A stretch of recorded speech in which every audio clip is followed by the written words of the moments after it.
جو کچھ بھی ہے اللہ کے ہاتھ میں ہے، اللہ کے علاوہ کسی کے پاس کوئی طاقت نہیں ہے۔ اگر تمہارے دل میں یہ بات ہے صاف سن لو،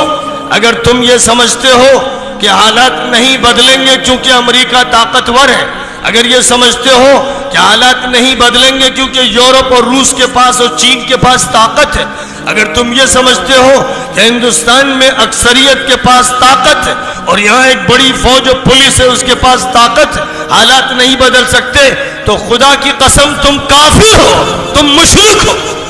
تمہارا ایمان سلب ہو چکا ہے۔ حالات کتنے بگڑے ہوئے ہوں، تلواروں کے نیچے، بندوقوں کے سائے میں اور توپ کے دہانے پہ کھڑے ہو، تب بھی ایک منٹ کے لیے مت سوچنا کہ اللہ کے علاوہ کسی میں طاقت ہے۔ طاقت اللہ کے ہاتھ میں،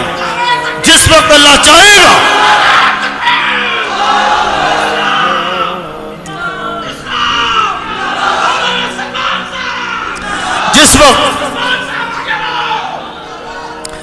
جس وقت اللہ چاہے گا، جیسا چاہے گا۔ قرآن اسی سے بھرا ہوا ہے۔ افسوس کہ مسلمان قرآن کی تلاوت کرتے ہیں لیکن سمجھتے نہیں، قرآن تراویح میں سنتے ہیں لیکن سمجھتے نہیں، قرآن کو انہوں نے صرف برکت کی کتاب سمجھ لیا، قرآن کو انہوں نے یوں سمجھا کہ یہ تعویذ کی کتاب ہے، گنڈوں کی کتاب ہے، جھاڑ پھونک کی کتاب ہے، یا صرف ثواب کے لیے اس کو پڑھا جاتا ہے۔ قرآن اتارا گیا تھا ہدایت کے لیے، قرآن دستور ہے، قرآن قانون ہے، قرآن ہدایت نامہ ہے، قرآن بشارت ہے، قرآن ایک روشنی ہے، قرآن کے ذریعے سے تسکین ملتی ہے، قرآن سکینت ہے، قرآن اللہ کا بھیجا ہوا نور ہے، قرآن ایک انقلابی طاقت رکھنے والی کتاب ہے، قرآن معجزہ ہے،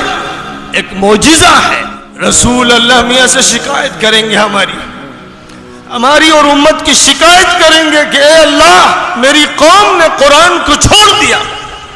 اگر یہ میری قوم قرآن کو لے کر آگے بڑھتی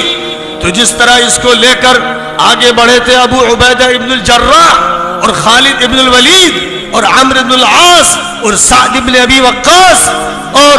وہ مجاہد فاتحین جنہوں نے سندھ سے اسپین تک اور چائنا سے افریقہ کے ایک کنارے تک فتوحات کا ایک بازار لگا دیا۔